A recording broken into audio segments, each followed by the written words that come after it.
আগামীকাল নতুন একটি রাজনৈতিক দল আত্মপ্রকাশ করতে যাচ্ছে, যেটি বৈষম্য বিরোধী ছাত্রদের ব্যানারে এই রাজনৈতিক দলটি আত্মপ্রকাশ করতে যাচ্ছে। একজন সাধারণ মানুষ এবং একজন সাংবাদিক হিসেবে এই দলের কাছে আপনার প্রত্যাশা কী? ধন্যবাদ। চমৎকার একটি প্রশ্ন করছেন, সময়োপযোগী প্রশ্ন। নতুন একটি রাজনৈতিক দল আসছে, আমি এই দলকে স্বাগত জানাই।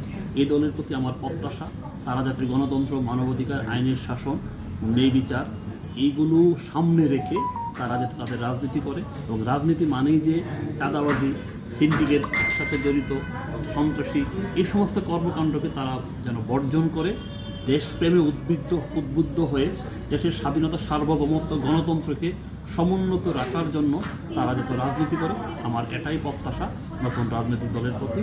এবং আমি নতুন রাজনৈতিক দলে